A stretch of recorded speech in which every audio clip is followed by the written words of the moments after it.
It's no secret that FPV has pretty much become a staple in the content creation world. Whether it's unfathomable action chase shots, or weaving through some of the most beautiful landscapes in the world, or even just simple fly-throughs with real estate videography. Everyone knows it, everyone loves it. But not a lot has changed over the last few years when it comes to the actual user experience, the functionality, like how you actually use and fly FPV. As some of you know, just a couple years back, I decided to try FPV for myself. While it was an incredible experiment and learning process getting to try out a new form of filmmaking, holy shit, was it a headache. Around the same time I began exploring FPV, DJI released their first FPV drone, which admittedly did change the industry in a lot of ways. It made FPV feel smart, almost seamless in certain cases. But for me, one of the biggest issues, the biggest drawbacks still persisted. The bulky package of all of the gear that basically requires its own full backpack or dedicated case to just go out and fly. So when DJI told me about Avata, there was no question to me that this was going to change the industry again.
Okay, gotta say, I am extremely excited about this.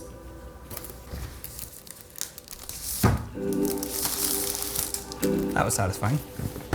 Here we go. So this, of course, is the Pro View combo. This one comes with the new goggles, the intuitive motion controller, and then the FPV drone itself. Wow. Wow, this is a lot smaller than I envisioned. They mentioned palm size. I was kind of doubting that, but that's palm size. Under battery status, there's the little camera. Of course, we got some extra props, little charger, USB-C cable, little Allen key with some extra prop screws. Oh man, wow, these are so much smaller than the original version. Holy crap, these are tiny. Where's the strap? Wow. That's nice. Here's the little motion controller. Definitely interesting kind of a concept, maybe to get used to the movement of the drone, but I'm definitely gonna be using this probably the most. That's impressive. These things fit really well. I mean, everybody's face is gonna fit a little bit differently. I wonder if they include any extra foam pads. Check out the controller. That's pretty good. This controller feels a lot better than I was expecting. What are these? Tiny little baby ND filter. Oh my God, these things are adorable. It's been a while since I've flown. Actually, like over a year, no, 2 years. Although it would be incredibly fun to just go try and fly this right now, I think it's best that instead of just going out and crashing this, we get some practice and kind of relearn a little bit in the simulator. What I find makes this platform so unique is that every step of the process is as streamlined and intuitive as you'd expect from any DJI product. Learning how to use these goggles, learning how all the different modes work to fly, it's literally as simple as grabbing your phone, downloading the DJI Virtual Flight app, and we can just start practicing. Remote controller with the goggles.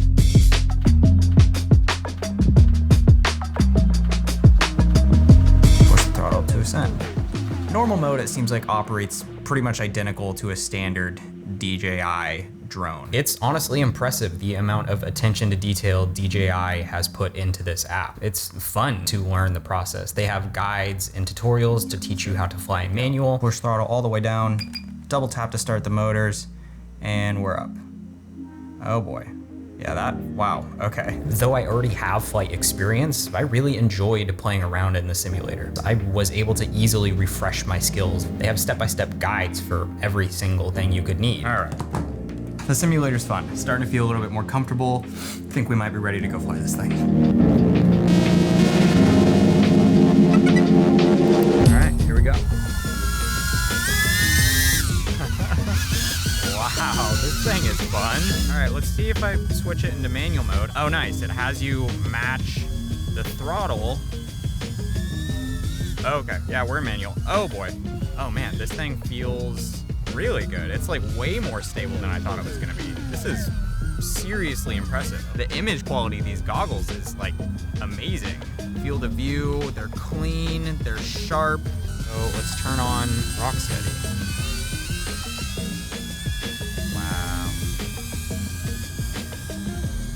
Wow, flying in normal mode is like kind of fun. It's like so just smooth and easy. Easy as that. Also, pretty impressed. I was flying around for, I don't know, 6 minutes or so, normal flying, and the battery, it's still at like 56%. So battery life already seems really, really impressive.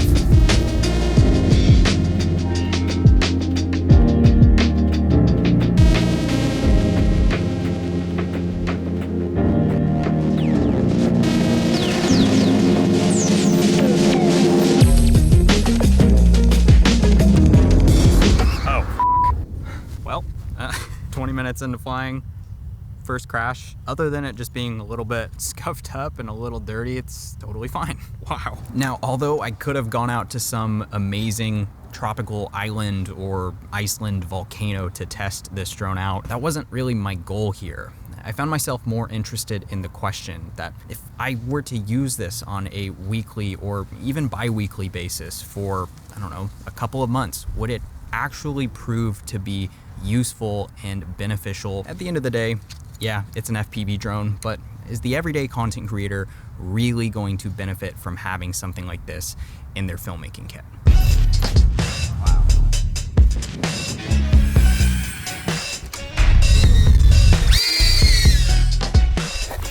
Holy fuck.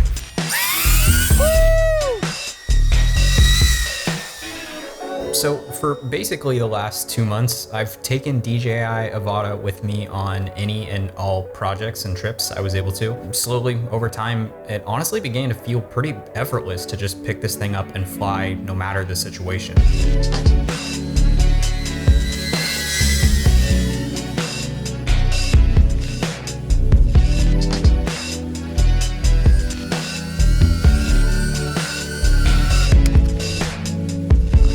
Didn't kill the drone this time. The things that we do to get a cool video. It's so beautiful, but oh my God, I'm out of shape.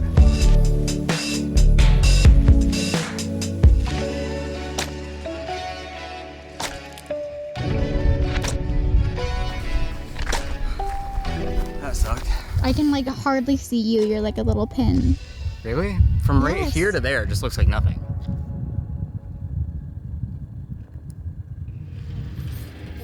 The size and portability of this thing really can't be overstated. Literally, I can take and fit the entire drone along with the controller, goggles, multiple batteries, chargers, everything I need to go fly for not even just a day, but like a full-on trip in this small little camera cube. No longer does it need to be a full-on FPV backpack. It's just another piece of camera gear that goes in your camera bag. That may not sound like anything crazy to you, especially people who are coming from like the DJI Mini 2 or Mini 3 Pro, but having that small of a package literally just fit in your camera bag is invaluable. All things aside, probably one of the most important things about a drone is the image quality. It can fly amazing, can have incredible battery life, hell, it can even be uncrashable, but if the image quality doesn't at least hold up to today's standards, then what's the point? Thankfully, I think the footage out of this is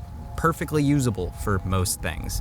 I would probably compare it to something like the DJI Mini 2 or even like the Osmo Pocket 2. It's a small sensor camera. It's 1/1.7 of an inch, however you say that. So it definitely isn't gonna hold up very well in low light, but it's detailed, it's clean and sharp, shooting up to 4K 60 at 150 megabits per second. We have D-Cinelite color, which is great, but dynamic range still isn't anything to write home about. But if you're careful to not overexpose your image or clip your highlights, the results you can get look pretty nice. I mean, there's limited amounts you can do with 8-bit footage, but I was able to push the color around quite a bit and get some pretty good looking results. I will admit, when it comes to frame rate options, I do miss the ability to shoot in 24 frames per second or 30 frames per second, but with this camera doubling as the physical camera you're shooting video with and the FPV camera like that's actually transmitting to your goggles, I guess I can kind of understand why they capped it at 50 frames per second at the minimum. Maybe in a firmware update we'll see this, we'll see.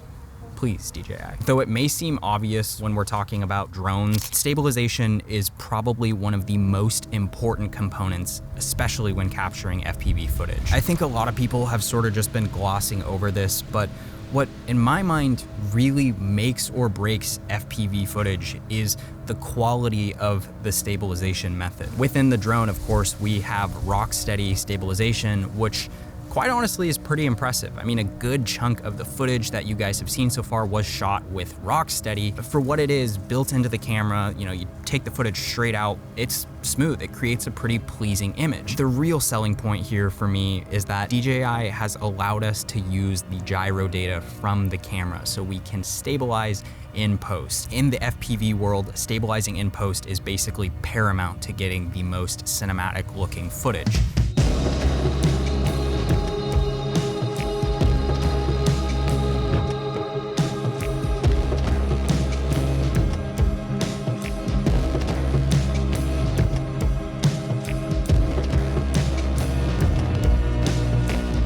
Really helps to keep that horizon super smooth as it pans and rotates as the drone flies through the air. With Rocksteady, even though the footage appears smooth, small movements and kind of path corrections as you fly, those show in the horizon. It'll kind of just change a little bit. Small little movements are still kind of reflected in that footage. With Gyroflow, the stabilization looks so much more flowy. It's almost like dreamlike. It's all these little details that add up to making your FPV footage look intentional and not just like, oh, I got an FPV drone, now I'm just gonna go fly it around all over the place and here's the footage I got. To use it, you just need to make sure that you turn off the stabilization in the Avata and you're shooting in the wide camera view mode. And then from there, you can just drop the footage into Gyroflow, adjust any parameters to tune the stabilization however you like, trim the clip down to just the sections you want, and then boom, you can export it.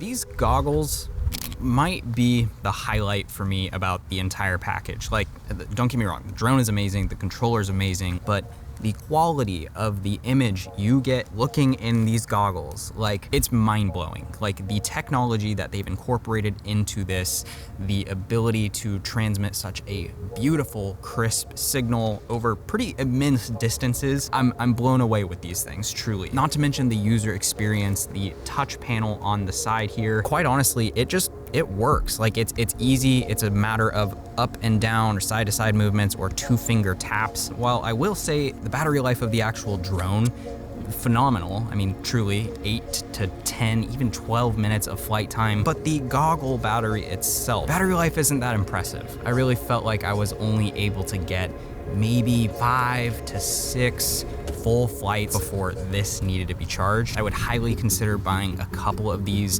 if you're planning on going flying for a full day without charging any batteries, or if you're traveling. The micro SD card slot, that's kind of right down here. While I know some people are making like a huge deal about this, I'll admit it's a little annoying sometimes, but I kind of completely forgive it for the fact that they gave us 20 gigabytes of internal storage. Worst case scenario, you forget your micro SD card. You can at least still get a few shots with this thing.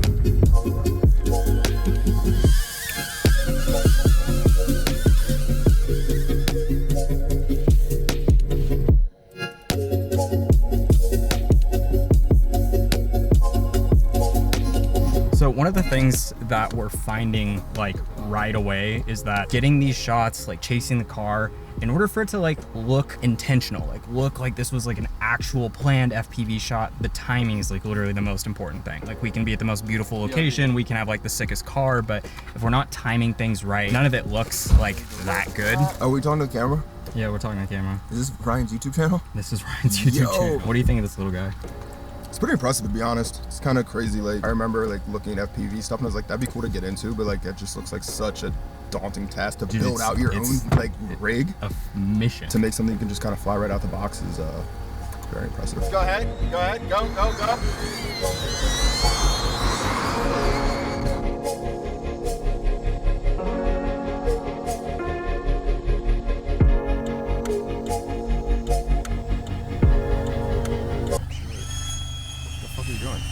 It's literally stuck upside down. Where? Oh my god. Oh my god, I saved it. No way. Yeah, it looks fine.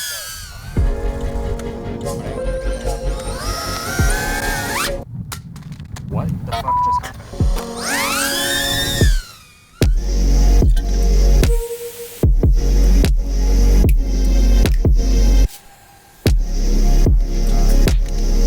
I am passing the point now. Okay.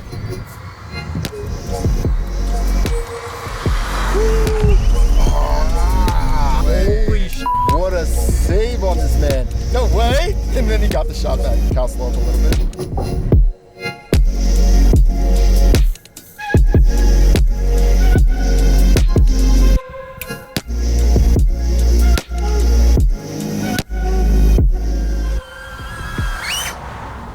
Wow. Yeah, I've destroyed 2 trees, but this thing literally is a champ. It just keeps flying. We're just like, yeah, keep going, get the shot. Okay, let's pull back for a sec. I feel like some people have this expectation that you buy an FPV drone like this one, you learn how to fly it in manual, shouldn't take that long, right? And then you'll be able to go out and get these insane one-take shots and, you know, chase cars and motorcycles down the road. The brutal and honest truth is that this stuff truly takes so much practice. So if your expectation is that this thing is gonna give you professional FPV footage right out of the gate, just know that it's gonna take a lot of practice, a lot of flight time to get to that level. Wait, how are we so far off? The timing was just way off. Because like you said it becomes visible quicker. It might be that I'm like, yeah, I'm flying to the wrong spot. I've never felt more useless. To be honest. Ryan's yelling at me and shit. I'm like, I feel terrible too, because it's like, I'm so inexperienced with this stuff. Like, I'm not like an FPV pilot and we're trying to do like FPV pilot shit. I think we're just trying to cover too much distance without really knowing. Yeah. So yeah, let's go up to that spot.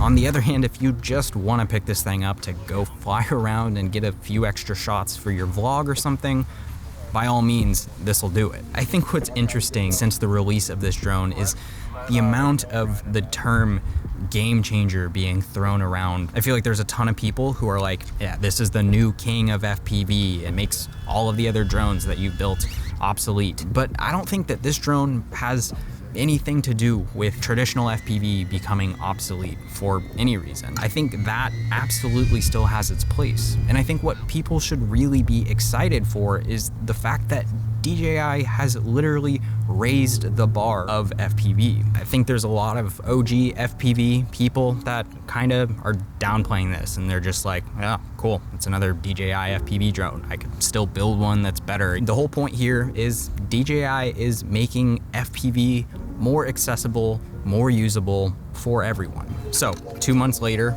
with this drone, is it worth it? Is it something that I would actually go out and buy with my own money had they not sent it to me? Yeah, absolutely. I honestly think that this is an incredible piece of filmmaking equipment, and it doesn't feel like it's some sort of tedious hobby that needs massive amounts of upkeep and practice in order to just be utilized in my workflow. It truly feels like just another extension of my camera bag, of my content creation kit that I can use anywhere and anytime. Well done, DJI.